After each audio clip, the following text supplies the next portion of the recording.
Day! Well, literally, today's May Day. It is, of course, an international day to celebrate labor and oftentimes for labor to speak out for itself. In fact, we used to have Labor Day here in the U.S. on May Day as well, but we moved it after some violence and when labor got really active and it made the elites a little uncomfortable.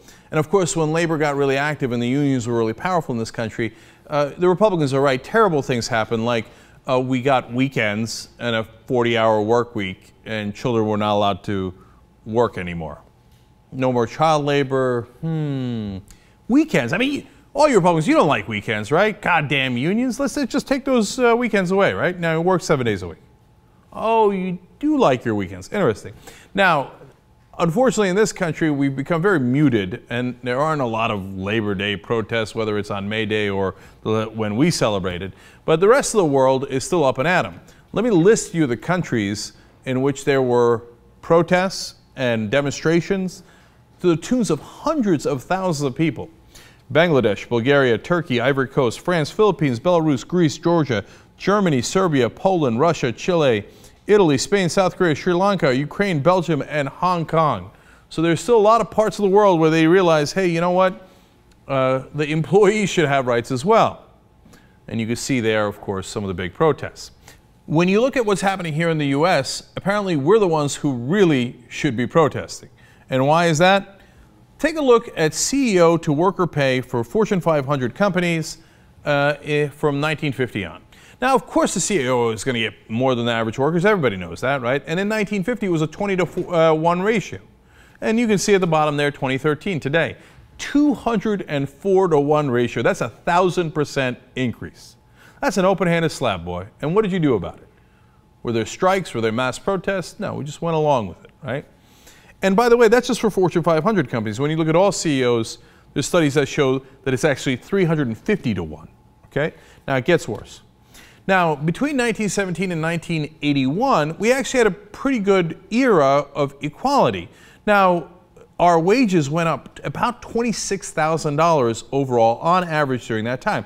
That's good prosperity, and it was shared fairly equally. The top 10% had gotten 31% of the growth. Of course, they got more. It's understandable, but the bottom 90% got 69% of growth. Not bad, okay?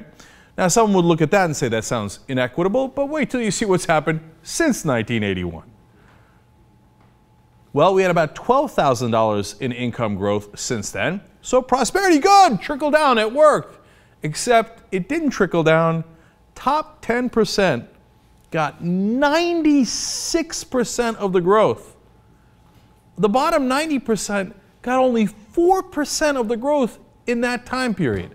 That's 30 years. They took 96% of it.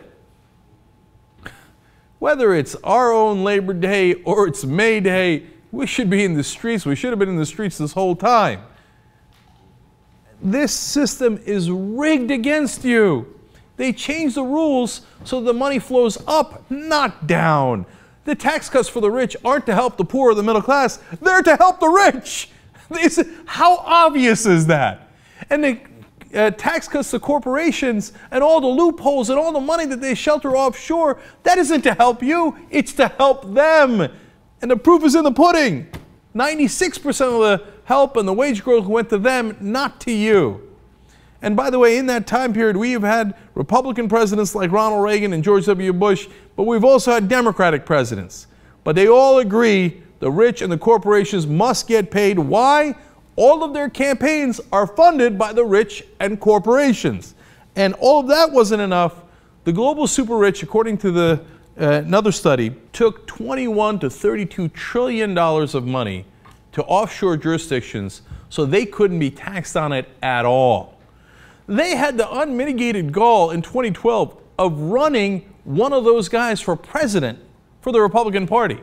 Mitt Romney is in that top 1% who hid his money in the Cayman Islands and in Switzerland. And he ran for president, like, what's the big deal? And when asked about corporations, he said, corporations are people, my friend. That's the guy they ran for president. And if you're in that bottom 90% and you keep voting for Republicans or the corporatist Democrats, you ought to have your head examined. What you really need to do is change the system entirely so that our representatives go back to representing us.